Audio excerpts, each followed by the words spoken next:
فرید الله شاه حساس خو ګڼې مزاحیه ډرامې هم لیکلي دي او یقینا. نثر هم لیکلی دی او ډېر ښه لیکلی دی.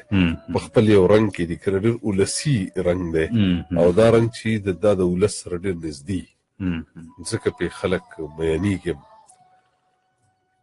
د دوه ښځو خاوند. د دوه ښځو خاوند.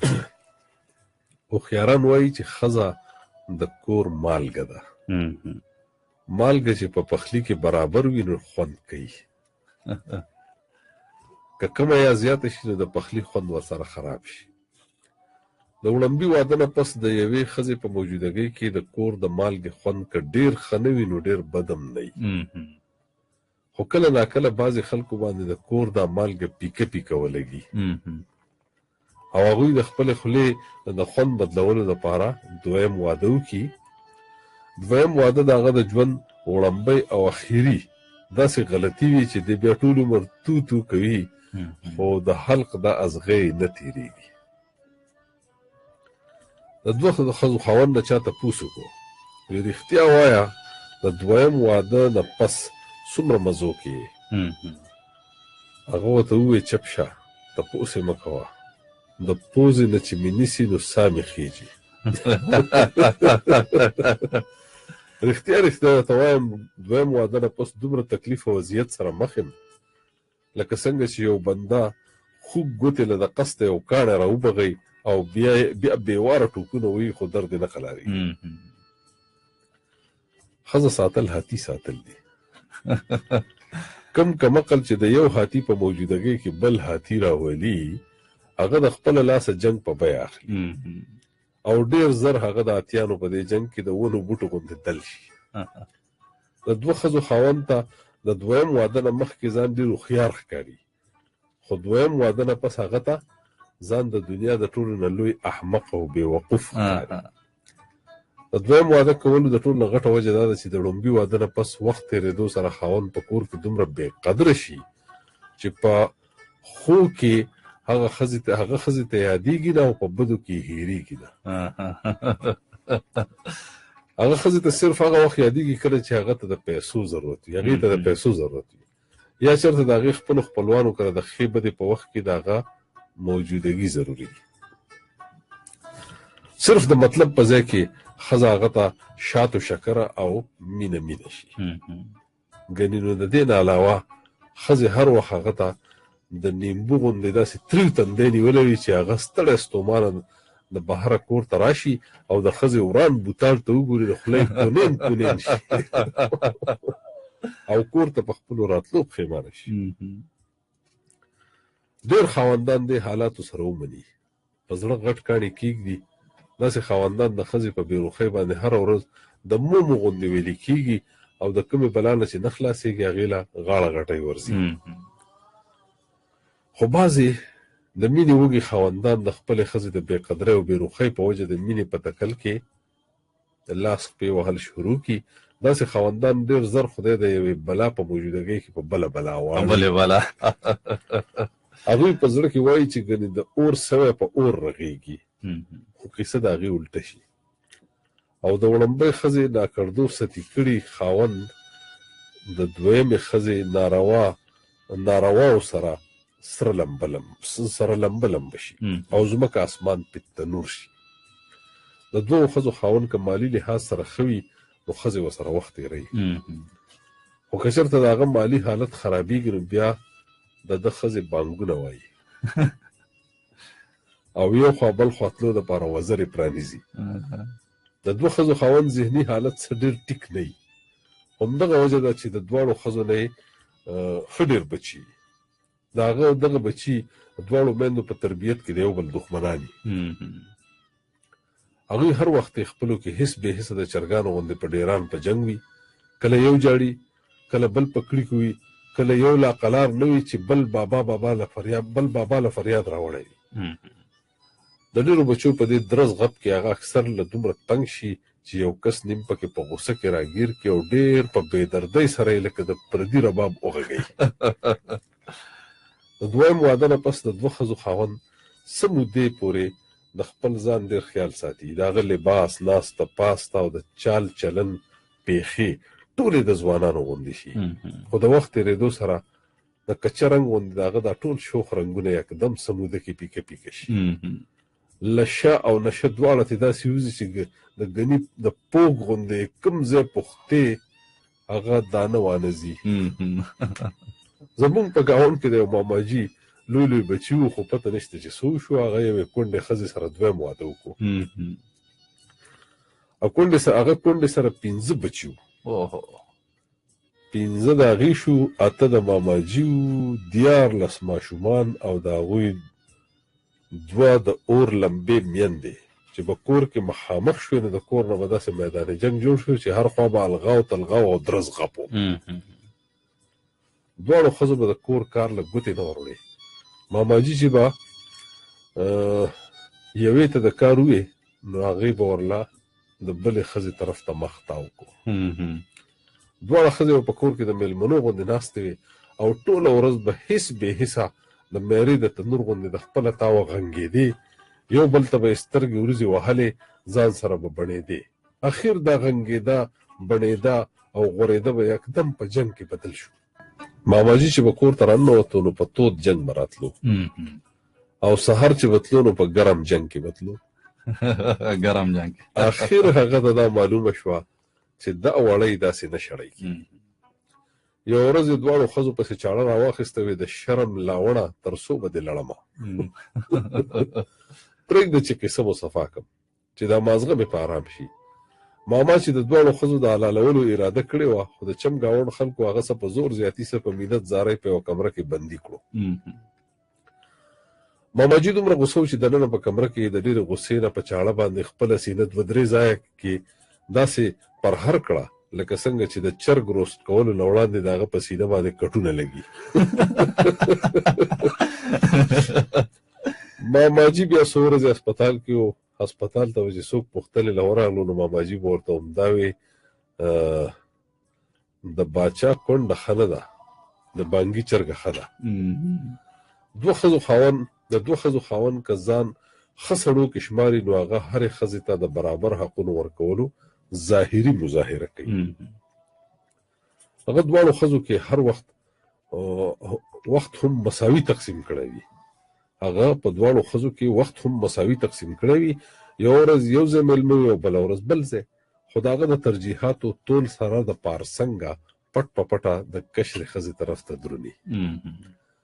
وړومبۍ ښځه که ډېره نیازبینه او قدرمنه وي، خو د بند راتلو نه پس د هغې مثال په دالو کې د کنکري، په حلوا کې د ازغي او په کبابو کې د هډوکي شي. بند سره هر وخت جنګ جګړه کې هغه د خاوند د سترګو یو داسې ازغی شي چې نه یې هغه وښکې شي او نه یې زغملی شي. د دویم واده نه پس همغه وړومبۍ ښځه چې خاوند ته یې هډوکګیا نه اچوله او نه به یې هغه چېرته په سړو کې شمارلو، په هغې هم خاوند د کوه قاف د غر عمر دروند شي.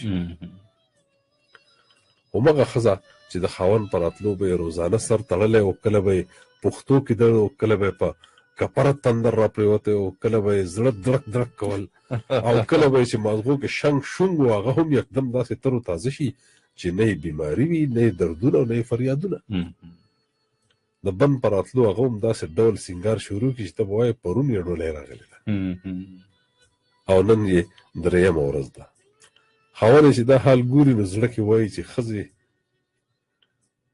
د چا راغلې درله راشه، بې وخته او بې نیټې دې مرګ مېلمه شه. که په تازه ګران وې، تا د ځان او زما داسې خیال ساتلی، نو ما به ولې په 2م واده ځان پیزواني کړی. زمونږ یو ملګری د پرایویټ سکول پرنسپل و، هغه کې یکدم یو ډېر لوی بدلون راغلی و. خبره چې به هر سوا هغه به پکې د 2م واده په فایدو او برکتونو خبرې شروع کړې. هر چاته به یې وی چې په معاشره کې د 2م واده مرسته او ملاتړ وکړي. دې سره یو خو به سړي د ډېرو بدو نه بچ شي او بل خوا به هغه تور سرې هم په کور شي د چا چې سپرلی سپرلی ځواني د واده په انتظار کې د خزان د پاڼو غوندې ودوړېږي. د پرنسپل صاحب سوچ بد نه و، خبره یې هم ټیک وه، خو وروسته چې خبر شوم نو هغه پټ په پټه خپله 2م واده کړی و. هغه 2م واده د وړومبۍ ښځې نه ځکه پټ ساتلی و چې وړومبه ښځه یې د 7 وروڼو ایک یې وښوره. او دومره نازک مزاجه او نازک اندامه وه چې د بادشاه د لور غوندې د باران په څاڅکو هم بدن تغمې کېده. زمونږ دا پرنسپل ملګری به د خپلې دې وړمبۍ ښځې نه داسې یریدو لکه څنګه چې یو نالایقه شاګرد د یو سخت طبیعته استاد نه یریږي. پرنسپل صاحب کشرۍ ښځه د سکول په 2م چت اوسوله. کور کې یې داسې خبره مشوره کړې وه چې زه یو کاروباري سلسله کې یو 2 میاشتې له دوبۍ ته ځم. خو د 2م واده دا خبره سمه د اور لمبۍ، او د اور لمبه که سړی هر څومره ښکته کوي دا خامخا سر اوچتوي. د پرنسپل صاحب وړمبۍ ښځه په هغه شکي شوې وه، او ښځه چې شکي شي نو هغه سړي پسې د یقین تر منزله مزل کوي. اوړی او سخته ګرمي وه، د شپې 12 بجې وې. پرنسپل صاحب د کشرۍ ښځې سره د سکول په 2م چت موجود و چې د سکول دروازه ډېره ناترسه انداز کې وډبېده. د دروازې د اواز نه داسې معلومېده چې د دروازې نه بهر یا خو څوک ډېر زورور دی یا ډېر کمعقل. پرنسپل صاحب د ګرمۍ د وجې نه کمیس ایستلی و. همدغه حالت کې راغی او د سکول دروازه یې بېرته کړه. وړمبۍ ښځې سره د 3 ورونو لکه د طوفان د طوفان را دننه شوه. پرنسپل صاحب په ځان پویدو نو په ټول وجود یې د سپېړو سکونو او سینډلو باران جوړ. د هغه خواړو خوا خاطر کوم دا نه و چې د اوښ په شا به مې سپي خوري. خو سپي چې زورور وي یا د اوښ شا ټیټه وي نو بیا داسې حادثې کېږي. پرنسپل صاحب پوه شو چې دې بلا نه په بسم الله نه خلاصېږم، نو یکدم یې ټاپو ټاپ ګیر کې بهر ته منډه کړه. پرنسپل صاحب چې بهر سړک ته ووتو نو کوم خوا چې مخه شوه په هغه طرف بې بریکه روان شو. نیمه شپه د ښار سړک او د بې کمیسه پرنسپل داسې ناروا منډه چې تازي سپي او وېرېدلي ګیدړ به هم چېرې په ژوند کې دومره خطرناک رفتاري نه وي کړي. دا و د 2 ښځو خاوند، دا یوې مزې او دا یو خوندونه. د شرم اوښکه د خدای د چا نه تویوي، خو د 2 ښځو خاوند اکثر لا داسې اوښکې تویوي ځکه چې هوښیاران د بهر خبره کور نه کوي او د کور خبره بهر نه کوي. خو د 2م واده نه پس د بهر خبرې هم په میدان شي او د کور خبرې هم کلي په کلي شي. په بوډاتوب کې 2 ښځو د خاوند ټول بچي د هغه سوري هم په کاڼو ولي. د هغه هر بچي نه د خراړې زوی جوړ شوی وي. که زور ورکې نو کلمې راوځي او که لاس پې سستوي نو اسمان ته خیږي. په بوډاتوب کې که هغه چېرته یو زوی له لږ مال جایداد ورکړي یا څه روزګار ورله شروع کړي نو د بلې ښځې بچي د دښمن غوندې د هغه برابرولو پسې لاس و خپې وهل شروع کړي. کله ناکله خو هغوی په بوډا پلار پسې ټوپکې تماشې هم راواخلي او په هغه ډزې هم وکړي. په بوډاتوب کې د بچي د لاس د ډز نه مرګ ښیي، خو ژوند ډېر خوږ دی او د مرګ یره ډېره زوروره وي. دې دپاره بوډا پلار په پرېوتو پاسېدو ځان د خطرې د ځای نه اخوا دېخوا کړي او د بېوسۍ څو اوښکې پټې غوندې په ګرېوان کې دننه شي. د 2 ښځو د خاوند اخري ژوند ډېر سخت دی ځکه چې د نړېدلي دیوال غوندې ته هر چا لوټه لړولې وي او د شاملاتو د خاورې غوندې هر چا تر خپله وسه کور ته وړلي. د 2 ښځو د بچو خپل الزامونه تحفظات او دښمني وي. 2 فریقه هغه ته د شک په نظر ګوري. همدغه وجه ده چې په بوډاتوب کې هغه د سوال یوه داسې ټیکه شي چې کله یو اور ته نیسي او کله بل. د نسکور غوندې په هر یو پخک دی، ښېګړی یو هم نه مني او خود ساخته بد یې هر یو یادوي او غرونه ترې جوړوي. زمونږ یو دوست د کراټو ډېر شوقین و. چېرته چې به هغه د کراټو د زده کړې دپاره تلو هلته څو تورسرې به هم دغه فن زده کولو دپاره راتلې. په هغې کې یو تورسرې چې بلیک بیلټ وه، د هغې سره د 2م واده وکړو او داسې د جنگ دغه فن د بهر میدان نه د کور دننه چارتیوارۍ ته راغلو. د 2م واده نه پس تر ننه پورې هغه بلیک بیلټ ښځه هغه سره په کور کې هغه کراټې کوي چې روزانه ترې 2-3 میچونه بغیر د ریفري نه ګټي.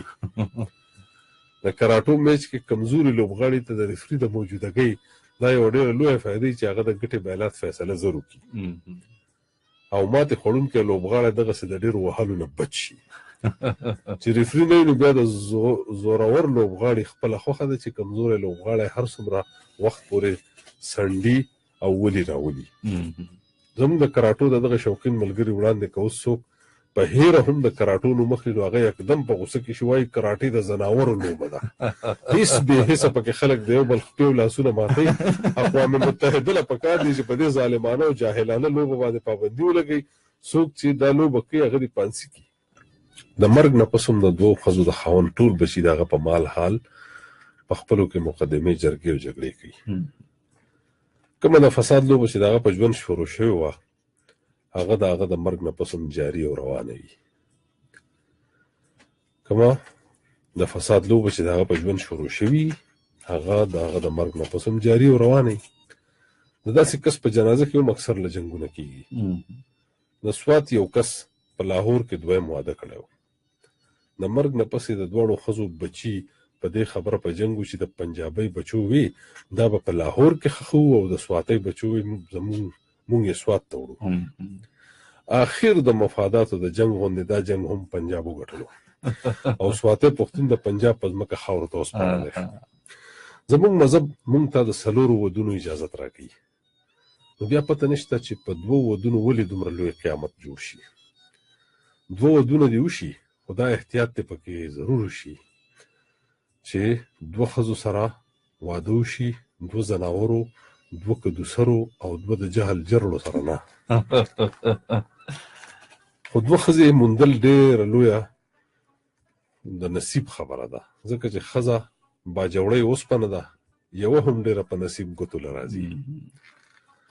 2 ښځې چې د چا وي هغه به د قسمت سکندر وي او په بخت به دومره بختور وي چې بې مثاله به په لر او بر وي. د دویم واده فایدې د 2 ودونو د ټولو نه لویه فایده دا ده چې هغه سړی چې خپل کور کې 8مه ګوته وي او څوک یې اړو په شمار کې نه راولي هغه د توجه مرکز شي او دواړه ښځې پې جنګونه کوي. یوه وایي زما خاوند دی بله وایي زما خاوند دی. دا خبره د 2 ښځو د خاوند لپاره ډېره باعث سکون او اطمینان وي چې هغه هم لا دومره د قدر خاوند شو چې 2 ښځې پې جنګونه کوي. هغه لومبۍ ښځه چې د هغې د ټولو بدو مخه به خاوند ته وه هغه اوس دویمې ښځې سره کټ کبړي کې دومره مصروفه وي چې خاوند ته اډو پام نه وي. د 2 ښځو خاوند که دریم واده وکړي نو قوي امکان دا دی چې بیا به مکمل په سکون شي یعنی په قبر کې. نقصانونه څه دي فایدې خو دغه وي که نه. د اخراجاتو بجټ یکدم داسې په هوا شي چې خاوند ورته وازه خوله نیولي وي او مچان پکې بنګېږي. د بنو په جنګ کې د خاوند ډېر پوشیده رازونه په ډاګه کېږي. د خاوند سکون او قرار پکې د مار د خپو غوندې ورک شي. بل دا ده چې د دویم واده نه پس خاوند اکثر لا په لاره ځي ګوتې شماري او ځان سره څه انګه بنګه کوي خو دا پته نه لګي چې دی څه ته ګوتې شماري او څه انګه بنګه کوي. د دواړه ښځو خاوند ته که پام د دواړه ښځو که خاوند ته پام شي او خدای مکه اتفاق ورته وکړي چې اصل د فساد جرړه همدا ده نو بیا داسې خاوندان هسپتالونو یا قبرستانونو کې موندی شي. د دویم واده نه پس ښځو ته د خاوند د اصلي مخ پته ولګي. همدغه وجه ده چې څنګه د هغه مخ وي هغوی هم په هغسې څپېړه وهي. دغه څپېړو نه ځان بچ کول ګران وي دا خامخا مخ او رخ بدلوي. احتیاطي تدبیرونه خاوند که په هغه مینه خپلې ښځې ته هم ورځ کې یو ځل نیم ګوري په کومه چې هغه د کوره بهر ښځې ته ګوري نو د دویم واده امکانات کمېدی شي. د واده نه پس دې ښځه خاوند ته دومره سپک نه ګوري چې سترګه کې ورته پرېوځي.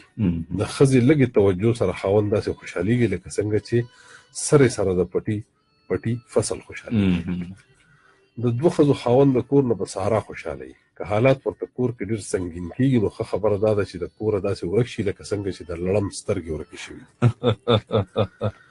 ښځې له پکار دي چې په خپل خاوند باندې د دښمن غوندې نظر ساتي. د هغه مشکوکې سرګرمۍ لکه بې وخته فون راتلل په چت په فون خبرې کول او د ښځې راتلو سره د خاوند رنګونه بدلېدل، خبرې اړنګ دوړنګ کېدل، کور ته ناوخته راتګ، دا ټولې د خطرې نښې دي. همدې ځای نه ښځې له پکار دي چې د خاوند د خولې نه کورې، چې د خاوند همدې سره ښځې له پکار دي چې د خاوند خولې ته کورې، غاړې ته غړوندې او خپو ته پړي واچوي. ګنونو چې وخت تیر شي بیا خلک نکریزې په دیوال تپي.